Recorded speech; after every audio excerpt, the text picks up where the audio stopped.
네, 오늘 증시 어떻게 진행될지 궁금한 분들 많으실 것 같은데요. 네.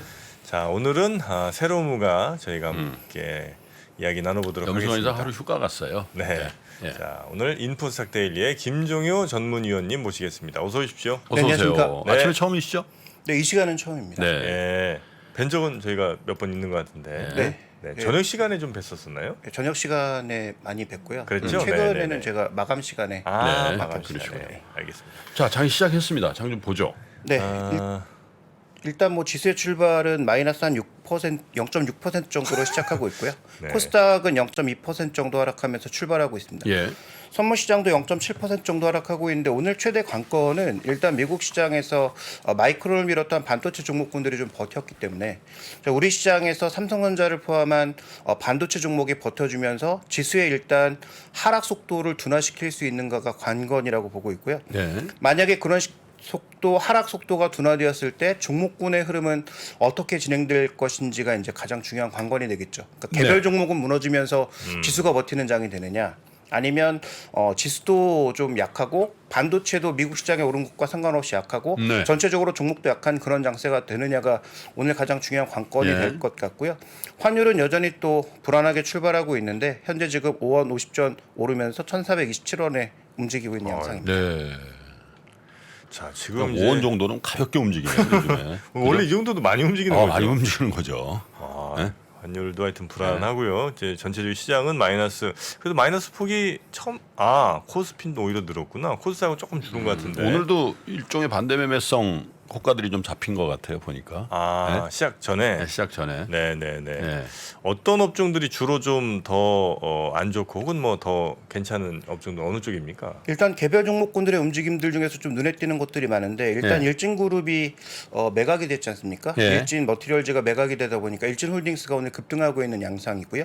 그다음에 최근에 SJM 홀딩스도 좀 괜찮은 모습 보여주고 있는데 자동차 부품주의 전반적인 강세는 뭐 최근 아시다시피 자동차들의 실적이 여전히 좋을 거기 때문에 네. 3분기에 예상보다 좋은 실적이 나온 종목이 몇 개 없는데 그중에 이제 자동차 종목군들이 아마 그중에 주력이라고 보이고 있고 예. 그다음에 현대에너지솔루션과 하나솔루션 같은 태양광 종목군들도 오늘 일단 거래도 증가하면서 주가 자체는 조금 강한 양상입니다. 그다음에 이제 두산을 포함한 일부 종목군들의 강세가 나타나고 있고 셀트리온도 여러 가지 긍정적인 재료는 나타나고 있습니다. 뭐 일본에 진출했다. 그다음에 우리나라 제약바이오 쪽이 유럽 쪽에 계속 진출을 하고 있다라는 뉴스가 나오고 있는 것에 비해서는 굉장히 좀 약한 모습을 나타내고 있고요. 반대로 이제 일진머티리얼즈를 산 롯데케미칼 같은 경우에는 국내 신용평가사에서 신용등급을 낮출 수도 있다. 이런 얘기가 좀 흘러나오고 있는데 인수대금 3조 정도가 업황이 둔화되고 있는 상황에서 롯데케미칼에게는 재무적인 부담이 될 수 있다라는 얘기가 그렇겠네요. 나오고 있고요. 어제 이제 급등했던 HMM은 소폭의 조정, 그다음에 카카오, 네이버를 포함한 소위 이제 주요 종목군들, 성장주의 주요 종목군들은 2% 내외의 조정을 현재 받고 있습니다. 또 현대차가 일단 마이너스가 크네요. 예, 그렇습니다. 실적은 왜? 가장 좋을 것으로 보여지고 있는데 현대차에 대해서 뭐 일단 실적은 좋을 것으로 예상이 되지만 문제는 내년에 그 전기차 IR 그 미국의 인플레이션 감축법과 관련돼서 우리가 한 가지 꼭 챙겨봐야 될 것은 내년에 카페 규제와 관련돼서 또 이제 복합적으로 좀 살펴봐야 되거든요. 카페 규제는 뭐예요? 연비 규제. 아, 그러니까 우리가 전기차를 못 파는 것도 가장 부담스러운 부분이지만 네. 만약에 연비 규제를 미국에서 맞추려면 결국 그러면 우리가 전기차를 프로모션을 해서라도 억지로 팔아야 되는. 왜냐하면 지금 우리가 잘 팔리고 있는 주력 모델 중에 뭐 텔루라이드라든지 그다음에 제네시스 모델들이 연비가 안 좋죠. 근데 내년에 미국의 연비 규제는 거의 20km에 육박합니다. 리터당. 그럼 이걸 맞추려면 전기차나 하이브리드 차를 엄청나게 많이 믹스를 팔아서 해줘야 된다는 얘기죠. 그렇죠. 믹스해서 맞춰야 되는 상황이거든요. 그러니까 작년 같은 경우에 그 미국의 빅3도 그걸 못 맞춰서 크라이슬러인가에 아마 그 벌금을 대당 냈던 걸로 기억을 하는데 내년에는 그게 더 강화가 돼서 대당 뭐 우리가 지금 현대기아차가 한 140만 대 정도 미국에서 팔고 있는데 뭐 대당 뭐 몇십만 원 정도의 그 벌금을 문다고 하면 엄청난 벌금이거든요. 아니, 물론 확정된 건 아니에요. 아니, 연비 그쵸. 규제는 네. 우리나라 차만한 차들이 없는 거 아니에요? 그럼 미국 차는 어떻게 해요? 포드나 뭐 F 뭐 이런 거 있잖아. 뭐 그러니까요. 걔네들은 걔네들 뭐 밟으면 이렇게 게이지가 보이거든. 기름 떨어지는 게 우리는 그래도 비교적 네. 뭐 잘 우리랑 비벼볼 수 있는 데가 일본 정도 차이인 것 같은데. 그러니까 일본 하이브리드 같은 경우에는 어느 정도 그걸 맞출 수가 네, 있는데 뭐 그렇긴 하겠죠. 네, 자 미국 같은 경우에도 그래서 그 규제를 맞추기 위해서 내년부터 이제 전기차를 본격적으로 런칭해야 되는 그런 시기가 다가왔다라고 봐야 될 것 같고 네. 그래서 우리가 이제 인플레이션 감축법만 보는 게 아니라 만약에 이 카페 규제까지 걸린다면 현대차의 실적은 내년도엔 필연적으로 떨어질 수밖에 없거든요. 아. 그래서 3분기의 실적이 엄청나게 좋은 자동차지만 내년도에 인플레이션 감축법과 이 연비 규제가 어떻게 되느냐에 따라서 내년도에 실적의 변동성이 커질 수 있기 때문에 이 이슈는 올해 말까지 계속 체크해봐야 될 그런 변수가 아닌가 좀 보여지고 네. 있습니다. 그래요. 야, 하긴 근데 현대차 중에 현기차 중에도 좀 비싸고 뭐 이런 차들은 아무래도 연비가 좀 떨어지긴 할 테니까. 그런가요?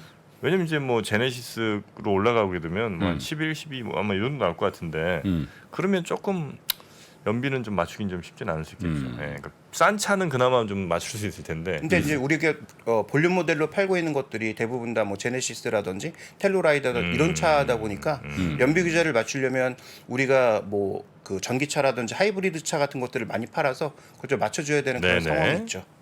자, 그래서 지금 현대차가 썩 좋지 않은 상황에 주가를 좀 보여주고 있는 네. 것 같고요. 자 그리고 또 뭐 다른 섹터나 업종들 좀 볼 거 좀 있을까요? 근데 코스닥 시장에서는 일부 개별 종목군들 중에 동훈나노텍이라든지 미래나노텍 같은 IT 부품주들의 강세가 일부 좀 눈에 띄는 것들이 있고요. 그다음에 지금 세비캠이나 오늘 아침에 이제 호가상으로 봤을 때는 2차 전지와 관련된 종목군들 중에서 뭐 일부 종목군들의 강세가 좀 눈에 띄는 양상이었는데 좀 시간이 가면서 오히려 좀 탄력은 둔화되는 모습. 코스닥 시장이 출발 이후에 지수의 탄력은 조금 둔화되는 모습을 지금 보여주고 있습니다. 예. 특히 선물 시장 쪽에서의 낙폭은 추가적으로 확대되지 않고 있어서 유가증권 시장은 일단 출발에 비슷하게 움직이고 있는 양상인데 그러네요. 네, 코스닥 시장 쪽에서는 수급도 약간 악화되고 있는 모습 그리고 지수도 약간 하락폭이 좀 확대되고 있는 모습이 나타나고 있습니다. 일단 시가총액 상위 종목군들의 전반적인 흐름을 코스닥 쪽에서 한번 쭉 살펴보자면 네. 코스닥 시장 쪽은 일단 시가총액 상위 종목들 중에서 가장 눈에 띄는 상승 종목은 아까 말씀드렸던 IT 부품주들이 있다면 하락 쪽에서는 뭐 모트렉스라든지 YG엔터가 최근에 블랙핑크가 뭐 그 빌보드에서 1위하고 성적 영국 좋죠. 차트에서 뭐 1위했다는 소식에 있어서 여러 가지 긍정적인 리포트가 나오고 있지만 오늘 거래도 증가하면서 한 3% 조금 안 되게 하락하는 모습이 발견이 되고 있고요.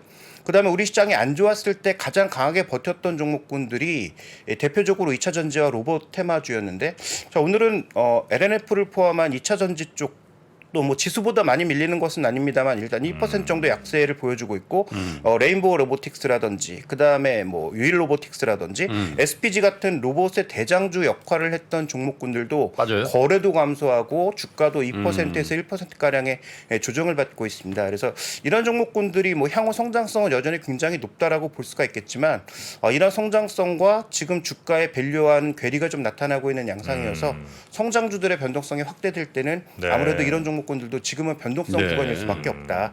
이렇게 좀 보여지고요. 최근에 이제 유가증권 시장에서 계속 긍정적인 리포트, 실적에 관련돼서 긍정적인 리포트가 나오고 있는 종목이 대표적으로 이제 그 광고주 중에서 제일기회라고 볼 수가 있는데 이런 종목군들 의외로 좀 버티는 모습 보여주고 있고 시장에 급락하기 이전에는 성수기를 맞는다고 하는 OEM 업체들도 비교적 주가가 강한 양상이었는데 네. 최근에 지수가 무너지면서 전반적으로 종목군들이 좀 다 흔들리고 있는 그런 양상이 전개되고 있습니다. OEM이라 하면 그 뭐 대표적으로 이제 한세실업, 한세실업이라든지. 영업무역 이런 네. 종목군들이 대만의 종목군들과 더불어서 다 V자형으로 급등했었거든요. 네. 그러다가 이제 최근 들어서 다 둔화되는 모습이고요. 어제 이제 강세를 보였던 섹터 중에 하나가 일본 열리고 대만이 열리다 보니까 여행이 이제 증가할 가능성이 있다. 그래서 지금 두 나라가 다 공교롭게도 10월 중순부터 국경을 거의 무비자 형태로 개방을 하거든요. 네, 네, 네. 그래서 어제 이제 중저가 항공주라든지 그다음에 뭐 면세점 이런 종목군들의 강세가 나타나기도 했었고 자, 미국 시장에서도 아시는 것처럼 그 마카오를 중국이 연다라는 소식에 그 그렇죠. 종목군들 관련 카지노주들이 종목군들이 많이 일부 올랐죠. 강세를 보이기도 했었는데 우리 시장에서는 아직 뭐 그런 양상이 보여주고 있지는 않지만 만약에 일본이나 대만 쪽에 관광이 폭발하는 모습을 보여준다면 네. 그와 관련된 종목군들에게도 일부 뭐 기회가 돌아올 수 있기 때문에 그렇군요. 그런 종목군들도 한번 보실 필요는 있을 것 같습니다. 어제 이제 그 유럽에서 가스관 폭발 네, 이 누출 해저 사고가 가스관. 있었잖아요. 네. 그래서 이제 많은 분들이 그렇게 상상력을 발휘하신 것 같아요. 예를 들면 야 저게 저렇게 정기 점검을 넘어서는 폭발이 있다. 그러면 일단 세워야 될 거 아니에요. 가스가 누출되고 있으니까. 그러면 이제 가스 가격이 다시 오르지 않냐. 그러면 이제 배로 날라야 된다. 또 이런 조선? 이슈가. 그래서 이제 그런 조선주라든지 그런 쪽에 해당되는 조선 기자재라든지 이런 쪽도 관심의 영역인데 그렇게 많이 반영되고 있지는 않는 것 같아요. 네, 그렇습니다. 일단 천연가스 가격이 워낙 많이 빠진 상태에서 오늘 뭐 어제 7%의 급등을 하긴 했지만 최근 뭐 고점 대비해서는 거의 뭐 급락한 이후에 7%의 반등 그렇죠. 아니겠습니까? 그래서 네. 아무래도 좀 더 속도를 붙여주는 그런 양상을 보이거나 현재 유럽 쪽이 더 중요한 것은 얼마만큼의 재고를 확보했느냐가 더 중요한데 예. 뭐 유럽의 대부분의 국가가 겨울에 쓸 가스의 뭐 80-90%를 확보했다는 뉴스를 80% 최근에 정도? 네, 네. 많이 보고 있기 때문에 그렇다면 뭐 이런 천연가스 가격의 급등락이 그런 이슈로 추가적으로 크게 확대되겠느냐. 장기적으로는 문제가 될 수 있지만 네. 단기적으로는 어느 정도 물량을 확보했다라는 측면에서 관련 네. 종목군들의 영향은 줄어들긴 했는데요. 그럼에도 불구하고 오늘 뭐 대성에너지라든지 뭐 경동 도시가스라든지 뭐 인천 도시가스 같은 종목군들 뭐 거래도 별로 없고 지수의 영향력도 적은 종목군들이지만 네. 일정 부분의 강세는 나타나고 있습니다. 네. 그렇군요. 게임주들도 안 좋군요. 게임주들도 보니까 뭐 카카오 게임 비롯해서 넷마블, 크래프톤, 뭐 컴투스 등등 다들 뭐 한 2-3% 이상씩 이렇게 네. NC도 뭐 한 2% 가까이 빠지는 것 같고요. 네, 게임주들의 핵심 포인트는 아무래도 돈을 벌 수 있느냐의 이제 관건인데 뭐 다 아시는 것처럼 그 코로나 때 늘어났던 그런 언택트 수요가 일단 뭐 줄어든 게 가장 크게 영향을 줬고요. 네. 그다음에 이제 주요 이제 성장주들이 다 무너지는 모습을 보였고, 그래서 게임주들 중에 그나마 추세가 좀 살아있던 것은 네오이즈 정도. 왜냐하면 규제가 줄어들고 신규 게임이 뭐 괜찮은 성과를 보였다라는 측면에서 네오이즈 정도가 조금 살아있었는데 그것마저도 지금 뭐 지수가 흔들리면서 다 같이 흔들리고 있는 그런 모습이고, 대형 게임주들은 뭐 메타버스도 한다, 뭐 다음 플랫폼도 있다, 여러 가지 얘기를 쏟아냈지만 네. 제가 보기엔 3분기 실적에서 적어도 우리 실적이 견조하다라는 것 정도를 보여줘야 네. 버틸 수 있는 그런 양상이 아닐까라고 보여지고요. 특히 H소프트 같은 종목군들이 실적을 발표했을 때 뭐 시장이 놀랄 정도는 아니더라도 우리가 그래도 다른 게임주들보다는 좀 견조하게 버티고 있다라는 것을 보여줘야 아마도 이제 단기 반등을 시도할 수 있지 않을까 이제 판단이 되고 있습니다. 오늘 업종별로 봤을 땐 지금 전기전자 업종의 상대적인 강세가 시간이 갈수록 조금씩은 드러나면서 지수의 낙폭도 좀 줄어드는 양상인데요. 그러네요. 물론 종목이 강한 것은 아닙니다만 SK하이닉스가 1% 정도의 강세를 보이면서 마이크론의 상승폭보다는 미약하지만 어쨌든 그래도 버티는 모습. 그다음에 삼성전자도 지금 플러스권으로 조금 반전되는 모습을 나타내고 있습니다. 뭐 물론 전체 종목군들의 흐름이나 등락폭으로 봤을 때 큰 것은 아니지만 이런 종목군들이 일단 버텨서 하락에 브레이크를 걸어주면 그 다음부터 시장의 마인드가 조금씩은 투자 심리가 개선될 수 있기 때문에 일단 시장의 하락에 브레이크를 걸어주는 게 가장 중요하다라고 판단되고 네. 있고요. 그 다음에 이제 음식료품이 어제 미국 시장에서는 종목군들이 좀 많이 밀렸는데 오늘 뭐 하이티 진로도 강보합권이고요. 샘표 식품도 거래 급증과 더불어서 오늘 뭐 재료를 제가 확인을 하지 못했는데 네. 재료가 있는 모양입니다. 샘표식품이 급등하고 있고 대한제당이나 사조동화원 같은 종목군들도 시장 대비 음식료가 굉장히 전체적으로 강세를 보여주고 좋은데요 지금. 네, 그렇습니다. 보니까. 그래서 일단 음식료 쪽에서 이런 종목군들은 아까도 이제 그 두 경제학자분이 나오셔서 말씀하실 때 언급이 된 것 같은데 예. 올린 가격을 내리진 않을 테니까. 근데 지금 모든 음식료 가격이 떨어지고 있잖아요. 원자재 가격은. 그래서 상반기에 올린 가격, 하반기에도 일부 제품들의 가격은 올리고 있고 오늘 뭐 정부가 CJ나 이런 데 불러서 가격 못 올리게 한다라는 뉴스가 나오긴 했지만 아마도 기업 입장에서는 올릴 수 있을 땐 올릴 것으로 보여지고 있는데요.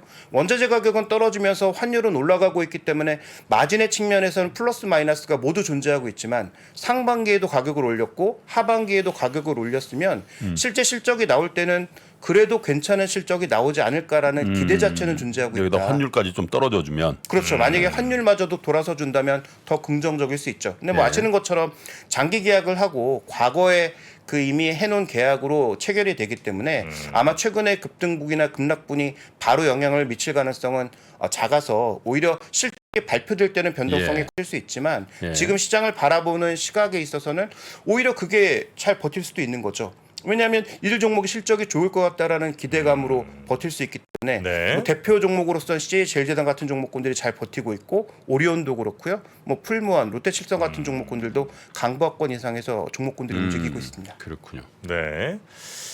자, 그리고 카카오 관련주들은 여전히 계속 약세군요. 카카오페이, 카카오뱅크 뭐 게임 뭐 잠깐 전에 말씀드렸습니다만 카카오는 주주분들이 좀 실망 어떤 심리 같은 게 좀 많이 작용하는 것 같아요.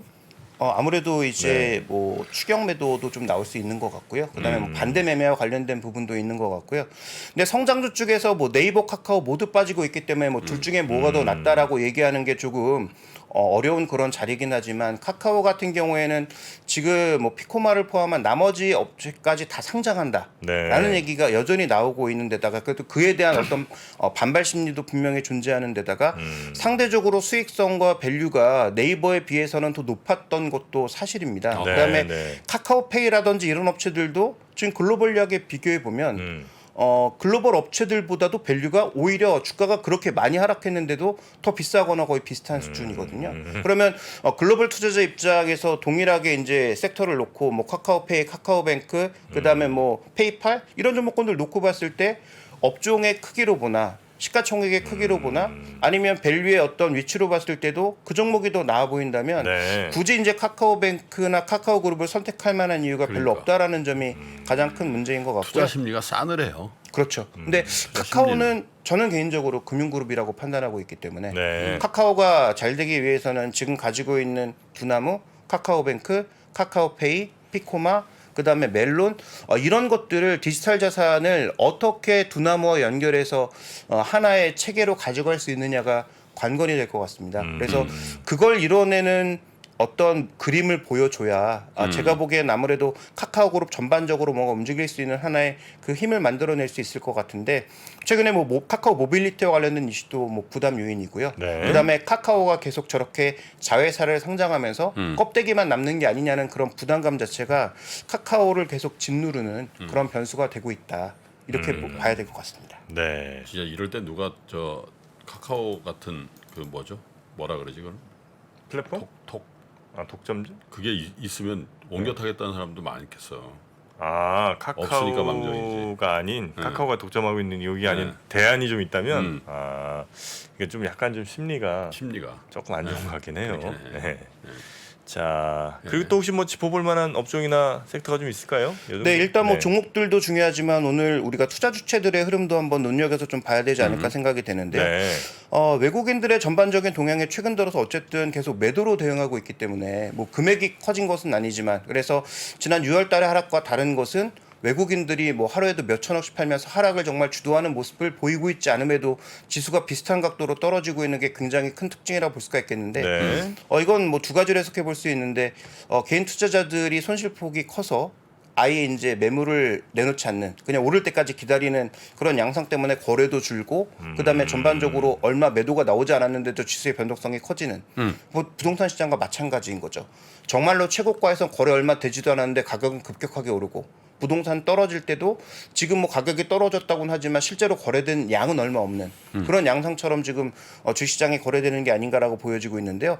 어제 이제 금융투자가 매수하면서 좀 버티지 않았습니까? 반대로 오늘은 금융투자에 한 1,000억 정도의 매도가 나오면서 일단 흔들리는 모습 있고 외국인들의 매도도 현재 지금 19분 정도 지나고 있는데 679억이면 뭐 작다라고 볼 수는 없습니다만 매도? 네, 매도 금액이 679억 정도인데 작다라고 볼 수는 없습니다만 또 그렇게 크다라고도 볼 수 없는 구간입니다. 어디를 많이 팔아요? 죄송합니다. 지금 업종별로 봤을 때는 전기전자 업종 같은 업종에는 오히려 오늘은 그렇게 강한 매도가 나오지 않고 있고요. 전체적으로 지금 하락하고 있는 뭐 카카오라든지 이런 종목군들의 최근에 매도가 계속 증가하고 있는 국면이고 오늘 역시도 외국인들이 전체적으로는 사지 않는 것이 좀 더 많이 눈에 띄는 그러니까 많이 판다기보다는 사지 않는 것이 좀 더 두드러지는 그런 양상을 업종별로 보여주고 있다고 볼 수가 있겠고요. 오히려 문제는 코스닥 시장입니다. 코스닥 시장이 지금 유가증권 시장 700억 팔고 있는데 시총 단위로 몇 배나 작은 코스닥에 800억 이상을 팔고 있기 때문에 외국인이 네, 기관이 별로 매도를 하고 있지 않음에도 불구하고 외국인 매도가 좀 많이 나오고 있는 코스닥 종목군들에 대해서는 변동성이 좀 증가할 수밖에 없는 그런 상황이 아닌가라고 보여지고요. 선물 시장에 있어서 우리가 또 하나 좀 지켜봐야 되는 것은 지금 이 하락 구간에서 미결 확정이 얼마나 빠르게 증가하고 있는지를 잘 살펴봐야 되는데 오늘도 한 2,000계약 정도가 일단 증가하고 있는 모습입니다. 하락 방향과 미결제가 같이 증가하고 있는 양상이어서 일단 힘이 있는 하락이라고 볼 수 있는 상황이죠. 네. 그러면 반대로 미결제가 급하게 줄면서 뭐 장대 양봉이 생기거나 갭 상승이 나오는 그런 어떤 반전 시그널이 좀 나와야 될 텐데 아직까지는 그런 게 발견되고 있지 않은 양상이니까 그걸 잘 봐야 되고요. 아까 말씀드렸던 대로 삼성전자와 SK하이닉스가 어느 구간에서 버텨주느냐, 특히 이번 주말에 마이크론 실적이 발표가 되고 또 다음 10월 초반으로 넘어가면 삼성전자 실적이 발표되지 않습니까? 네. 실적 발표에 대한 눈높이는 아주 많이 끌어내려놓은 상황이기 때문에 이들의 실적 발표가 최소한 주가의 그 바닥을 만들어주는 이벤트가 될 수 있을지도 한번 중요하게 좀 지켜보셔야 될 것 같습니다. 네. 그렇군요. 코스닥에 이렇게 외국인 그 매물이 저 일간으로 몇 천억 나오잖아요. 네. 2천억도 나오고. 이거는 이 지수대에서 나온다는 거는 외국인들도 어쨌든 뭐 펀드 평가를 이제 그 퍼포먼스 평가를 받으니까 손절 뭐 그런 물량들도 많이 섞여 있는 것 같아요 보니까. 네, 아무래도 유가증권 네, 시장은 로스캇. 그렇죠. 뭐 공매도와 관련된 부분들이 좀 많이 연계되어 있을 거라고 보는데 네. 코스닥의 종목군들은 뭐 주식 선물이라든지 그다음에 뭐 지수 선물이라든지 이렇게 뭔가 대체해서 지수를 연동해서 매매할 수 있는 그런 상품이 적기 때문에 코스닥 쪽에 나오는 매물은 뭐 공매도도 물론 있겠지만 공매도보다는 말씀하셨던 펀드 평가에 따른 뭐 손절 매물이라든지 아니면 규정에 따른 손절 매물들이 훨씬 양이 많지 않을까라고 보여지고 있고요. 특히 뭐 대형주들과 관련돼서는 코스닥 시장에 뭐 한 코스닥 150 이상에서 코스닥 50 내에 들어가는 그런 종목군들은 유가증권 시장과 마찬가지로 일정 부분의 공매도도 섞여 있을 것으로 좀 보고 있습니다. 그러니까. 네. 자, 오늘 개장 시황 쭉 살펴봤고요. 혹시 못 전해주신 말씀 있을까요? 이 정도면 다 네, 거의 지금 별명이 지금 지금 건파고 나왔습니다. 건파고. 건파고 뭐야?